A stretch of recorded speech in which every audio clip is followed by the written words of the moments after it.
La comarca de la Vera es una franja de unos 65 kilómetros de larga y 15 de ancha, situada al noreste de la provincia de Cáceres, entre la ladera sur de la Sierra de Gredos y el río Tietar.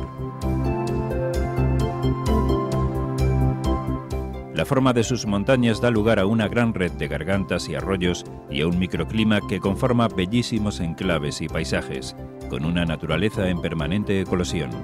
La Vera es, quizás, la comarca con más gargantas de España. De los 19 municipios que conforman la comarca de la Vera, 5 de ellos han sido declarados Conjunto Histórico-Artístico: Pasarón, Garganta La Hoya, Cuacos, Valverde y Villanueva.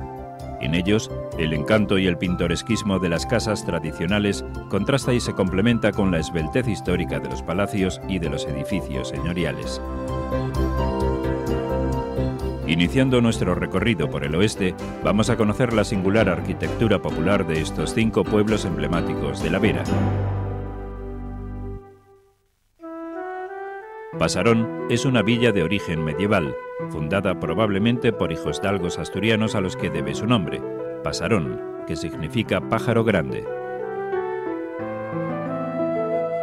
La grandiosa mole del Palacio de los Condes de Osorno se yergue sobre los humildes y populares tejados de la villa.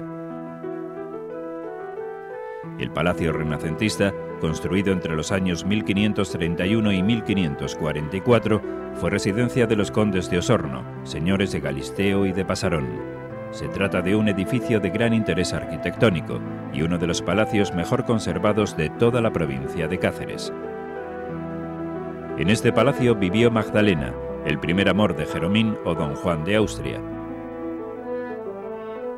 La fachada principal cubre todo el lado oeste de la recogida y silenciosa plaza del palacio. Integran la gigantesca mole 3 pisos y unos inmensos sótanos con bóvedas de cañón bajo sus cimientos.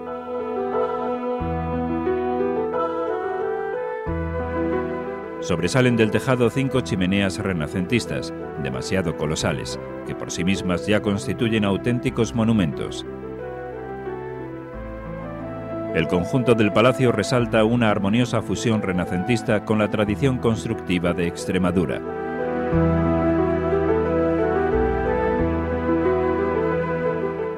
Otra casa señorial es la de don Luis Prieto, capitán de navío, que financió a su costa la remodelación de la ermita de la Virgen de la Blanca.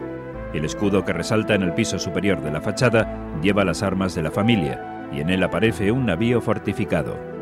La casa de los Prieto está labrada toda ella en sillería, con su puerta adintelada, con molduras, y encima, coronándola, un trozo de cornisa volada del más puro estilo renacentista. La iglesia parroquial del Salvador, construida a finales del siglo XV, es de una sola nave de grandes proporciones, con contrafuertes exteriores para sostener el peso de su bóveda. La torre del siglo XII se encuentra separada del edificio principal por una calle, ya que en su origen constituyó un elemento defensivo fortificado al que luego se añadió el campanario. El edificio de la iglesia está construido en su totalidad con piedra menuda de mampuesto, utilizando la sillería solo para los contrafuertes del ábside, esquinas y cornisa. A la capilla mayor se accede a través de un arco triunfal extraordinariamente labrado, con basas y finos baquetones. Son interesantes los retablos barrocos, el central con la representación del Salvador y los laterales con imágenes de la Virgen.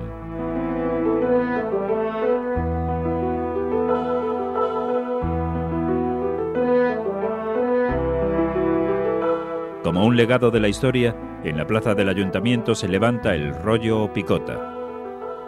El rollo de la villa simboliza su autonomía judicial y penal de la ciudad de Plasencia y fue restaurado en 1999. Algunas de las piedras son las auténticas, mientras que las cabezas son copia de las originales. A un lado de la plaza, la fuente invita a beber al visitante. El conjunto urbano de Pasarón de la Vera goza de un indudable atractivo que deja percibir el sabor rural en algunos de sus rincones. Al doblar cualquier esquina, la belleza de sus casas sale al encuentro con geométricos entramados de madera rellenos con adobes de barro o ladrillos, o resaltando los sobraos y los grandes aleros hacia el exterior. Por todos sus atractivos, la villa fue declarada conjunto de interés histórico-artístico. Las casas de la comarca de la Vera tienen una serie de peculiaridades que las distinguen de las de otras zonas de España, tanto en su construcción como en la distribución para los usos de la época.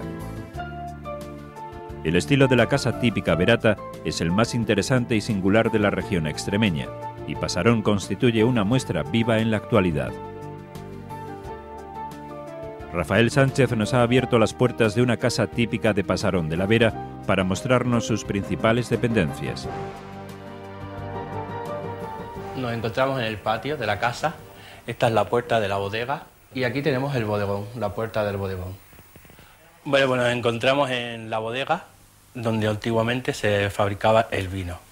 Esto es una de las piezas más bonitas que existen todavía, existen poquísimas, y esto es el estrujón. Esto es el tornillo y este es el contrapeso, que es la viga. Según se iba moviendo esto, iba bajando la viga, aquí iban los cerpudos con la jece, y según bajaba prensaba, y el caldo soltaba al tinajón, donde luego se sacaba. Era para aprovechar la madre, lo que se llama ahora la jece, la madre de la uva. Una vez que se estrujaba, se pisaba, se aprovechaba para sacar el caldo que quedaba. Y estas son las tinajas donde se depositaba a cocer.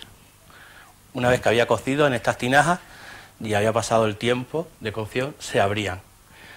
Se ponían unos bádagos, que son pajas, para poder sacar el caldo. Y iba corriendo todo el suelo hacia abajo, hacia el tinajón que se encuentra en el medio.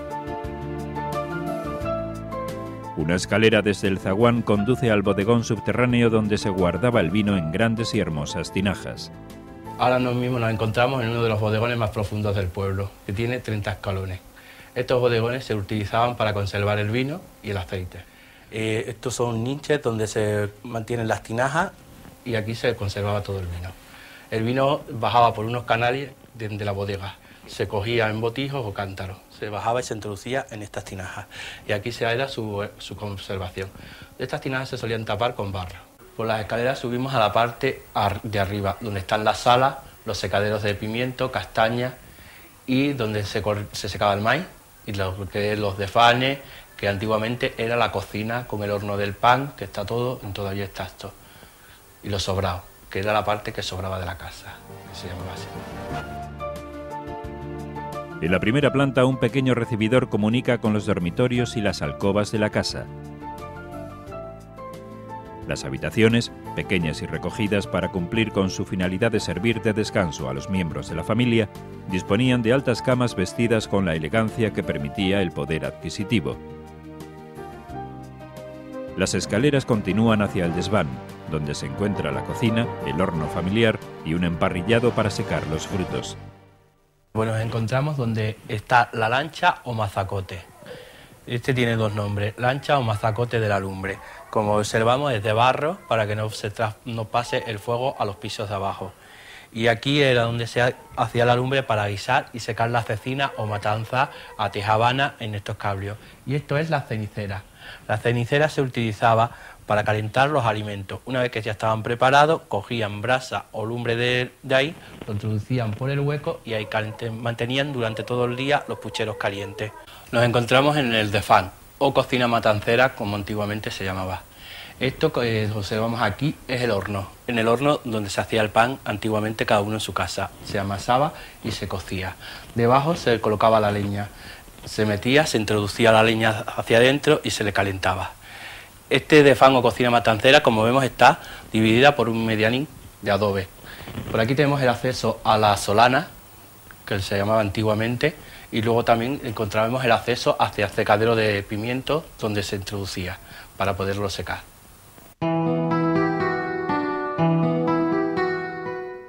A las afueras de la villa de Pasarón se levantan tres ermitas, la de la Purísima Concepción.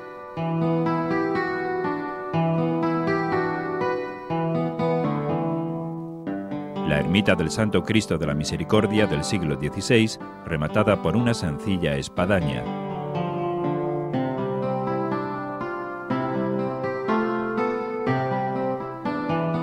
Y la de Nuestra Señora de la Blanca, de grandes dimensiones para tratarse de una ermita. Esta se encuentra a 2 kilómetros de Pasarón y recibe un especial culto de los lugareños en las 2 romerías que se celebran anualmente.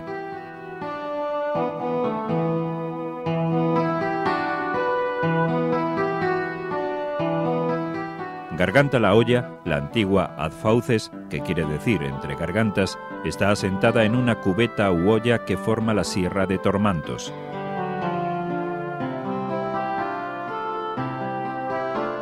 Las estrechas calles, escoltadas y sombreadas por sus balcones y aleros, nos conducen hasta la iglesia parroquial, cuyo patrón es San Lorenzo.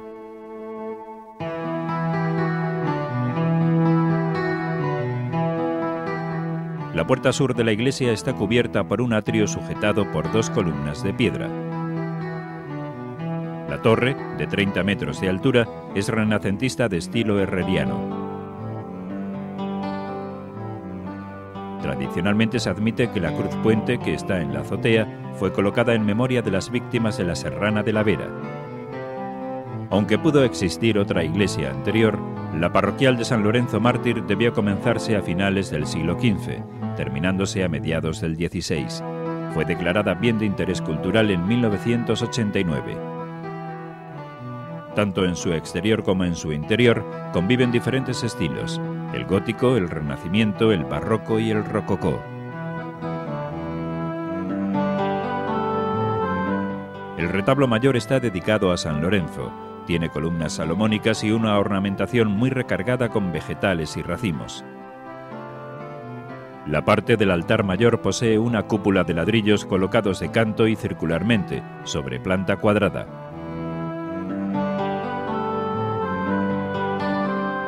El lateral izquierdo está presidido por el retablo de Santa Lucía, de la misma época en que se levantó la iglesia. Es de estilo purista, anterior a la moda de los retablos barrocos.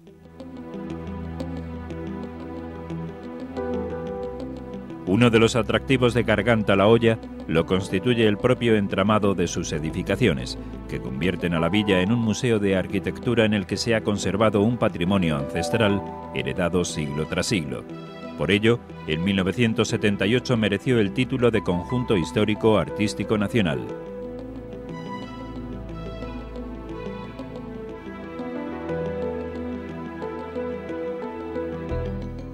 En la calle del Chorrillo se encuentra la Casa de Posta, restaurada en el siglo XVIII, cuyo dintel está labrado con la inscripción Ave María Purísima. En ella destaca una columna higrométrica en cuyo fuste se puede apreciar una mancha oscura debido al humedecimiento, previniendo los largos temporales de lluvia.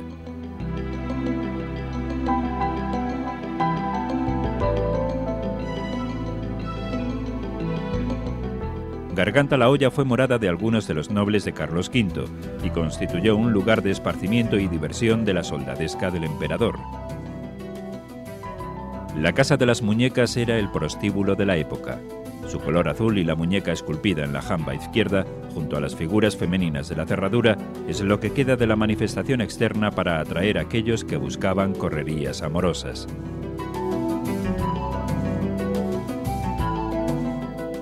Aunque no es tan monumental, la Casa de Mozas de Fortuna tenía la misma función que la Casa de las Muñecas.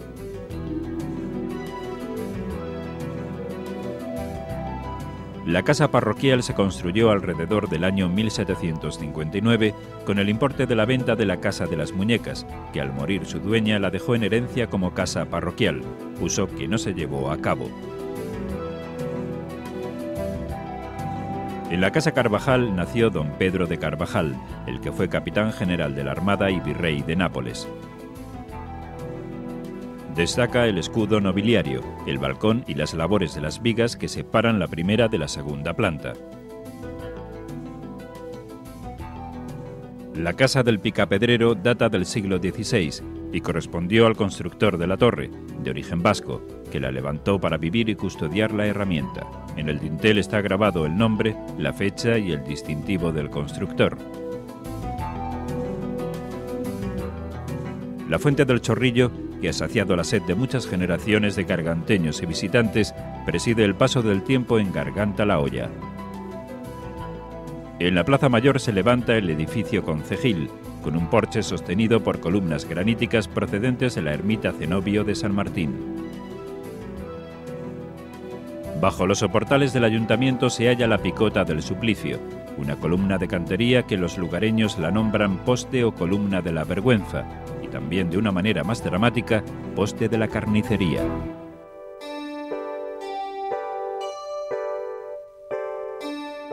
El barrio de la Huerta es un amplio espacio urbano porticado, recientemente restaurado por Bellas Artes, en el que las columnas de madera apoyadas sobre piedra sujetan estructuras y balconadas.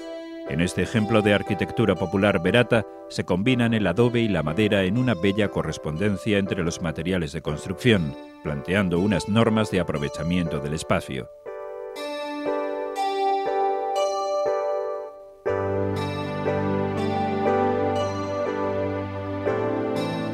Callejeando entre las casas, el visitante puede leer la historia de Garganta la Olla en los dinteles de las puertas, donde el nombre, símbolos o la fecha de construcción nos hablan de un rico pasado histórico con múltiples vestigios de la presencia de un tribunal de la Inquisición. En 1813, Cuacos de Yuste se independizó del señorío de Plasencia, constituyendo en la actualidad una muestra viva del típico estilo de caserío verato. La importancia de su casco antiguo, con un derroche de arquitectura popular, le hizo merecedora en 1959 del título de paisaje pintoresco. La fuente de los Chorros, que emana sin cesar el agua de la sierra, muestra en su piedra las marcas producidas por el desgaste de afilar las herramientas. Recorriendo sus calles podemos disfrutar de un interesante conjunto urbano de arquitectura popular de mampostería y entramados de madera con ladrillo o adobe, y rematada en sus esquinas con sillería de granito. En estos rincones, el visitante se traslada a la Edad Media contemplando la peculiar fisionomía que los constructores dieron a sus edificaciones.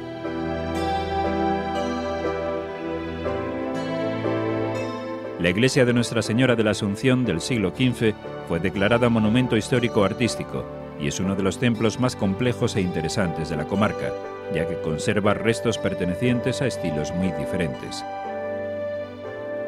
El recinto está compuesto por la iglesia con la torre y la sacristía y constituye un conjunto bastante heterogéneo. Entre los materiales utilizados para su construcción predomina la piedra de mampuesto, menuda y mezclada con cal, arena y barro. Solo se emplea la sillería de granito en las esquinas, los contrafuertes y el macizo pórtico exterior que protege la portada del mediodía. Su interior fue reformado totalmente en época barroca, aunque su planta y disposición general responden al mismo tipo que las demás iglesias. Alberga excelentes tallas como la de San Jerónimo, del siglo XVIII. Su bello retablo mayor es neoclásico, policromado en 1800. En el coro de madera merece la atención un espléndido órgano del siglo XVI realizado en Amberes y procedente del monasterio de Yuste. Muy cerca de Cuacos de Yuste, en la zona llamada Sierra de Tormantos, el monasterio Palacio de Yuste es el monumento más emblemático de la comarca de la Vera. Adosado al monasterio se encuentra el palacio, mandado construir por el emperador Carlos. En 1556, Carlos I de España y V de Alemania, el hombre más poderoso de la tierra, señor de medio mundo, se retiró a este rincón para buscar la paz y el descanso de los últimos días de su vida. Carlos I, al atravesar las altas cumbres de Gredos camino al monasterio de Yuste, afirmó con rotundidad: «No pasaré otro puerto en mi vida si no es el de la muerte».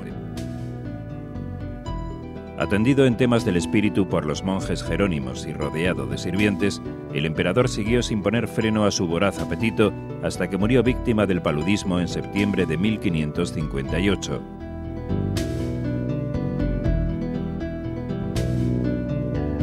Valverde fue el primer señorío de la Vera y reúne una de las muestras de arquitectura verata mejor conservadas, por lo que en 1970 mereció el reconocimiento de conjunto de interés histórico-artístico. En lo más alto de la villa, dominándola con sus castigados muros, el castillo de Don Nuño resiste el paso del tiempo. Fue construido por Pedro de Zúñiga a finales del siglo XV para proteger los territorios del señorío. El recinto exterior del castillo es irregular, con fuertes muros de gruesa mampostería, y hoy solamente quedan 2 torres defensivas que forman parte de la iglesia. Para la edificación de la iglesia parroquial de la Virgen de Fuentes Claras, a finales del siglo XV y principios del XVI, se aprovecharon elementos de la fortaleza vecina. La parte saliente de la iglesia es de estilo románico, y el resto, sobre todo la fachada sur, nos muestra su estilo gótico, rodeado por un alfiz árabe. La torre, de carácter defensivo, muestra sus aspilleras.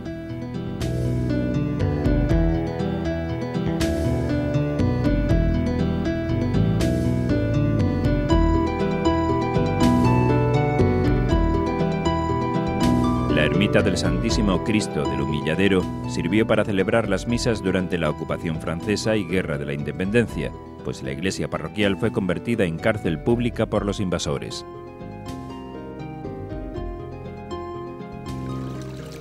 Recorriendo sus calles, el visitante puede contemplar las regueras que fluyen libres por el centro del empedrado, distribuyendo el riego de las huertas y facilitando la limpieza del casco urbano.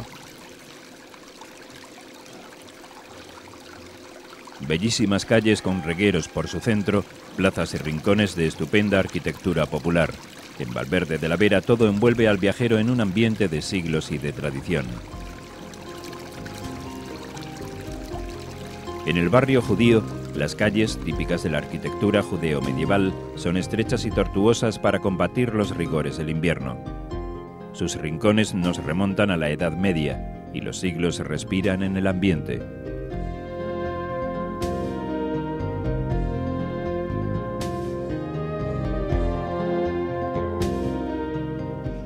El viajero se queda perplejo ante las singulares balconadas de madera o frente a las robustas fachadas forradas con tablas de ripia de castaño, que además de cumplir su finalidad, dotan de una sobria y austera belleza a este singular municipio.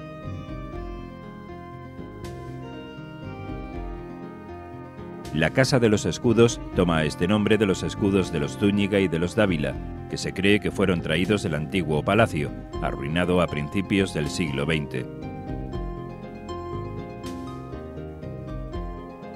La Plaza de España, construida a finales del siglo XV y principios del XVI, es pequeña pero bella.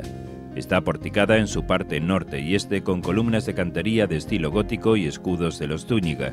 Llaman la atención sus soportales de viguería de madera y balcones interiores.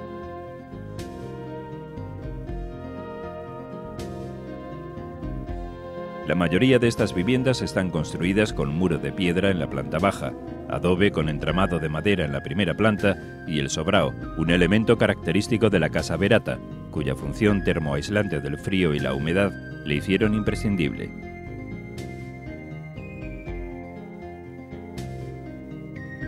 Del monumento pétreo, conocido como el Rollo de la Picota, todavía cuelgan 3 eslabones de los muchos que tenía. Se trata de un monumento de estilo gótico de gran solidez y de una belleza escultórica admirable. Hace de capitel una piedra con 4 cabezas deformes a las que se conoce como las 4 mozas del rollo.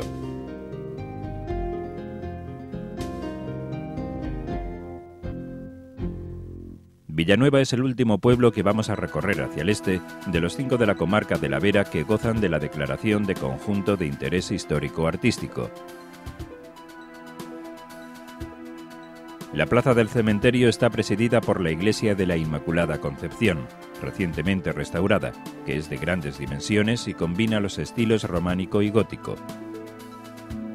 Su construcción fue iniciada en el año 1540 y tras numerosas detenciones y reanudaciones en las fases de trabajo, se finalizó a mediados del siglo XVII. Los muros se levantaron con aparejo de mampostería granítica, reforzado por sillares en las esquinas, vanos, contrafuertes y la parte de la fachada septentrional donde se abre la portada.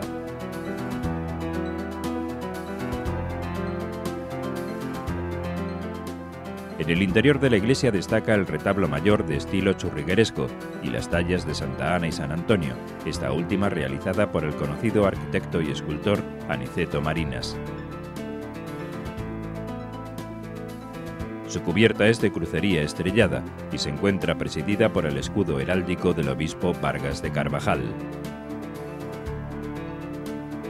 Lo más destacable de la calle Simón Valverde es un conjunto de casas que en su día se conocía como El Palacio, una gran casa señorial que se puede observar aún en los grandes balcones de madera que recorren la parte superior de toda la edificación.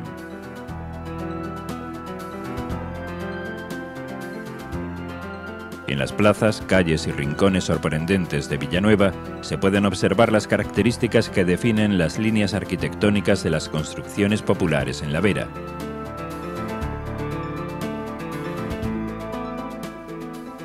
Calles embellecidas por las flores que visten sus balcones, túneles frescos en verano, juegos de luces y sombras que las alturas de sus techumbres y los pasadizos provocan sobre los cantos rodados que conforman el pavimento.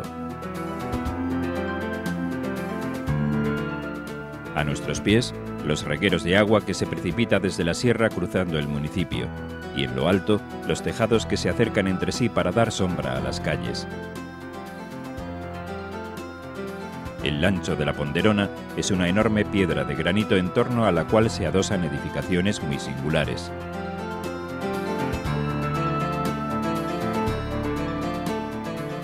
La plaza de Aniceto Marinas, de gran belleza y espaciosas dimensiones, está toda porticada. Su fuente circular de 6 caños da la bienvenida al visitante para sofocar el calor.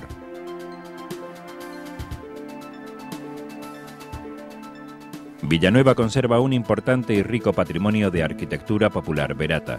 Las típicas casas desnudas de la calle del Chorrillo dejan ver sus paredes de piedra, madera y adobe. Y para terminar nuestro recorrido por la arquitectura verata, bien merece una visita a la Casa del Barco, que recibe este nombre por su forma de proa dividiendo la calle. En su estructura destacan los elementos constructivos propios de esta zona, con los entramados de madera, el barro o el ladrillo. Toda una arquitectura típica de estos pueblos de la Vera que Miguel de Unamuno definió magistralmente.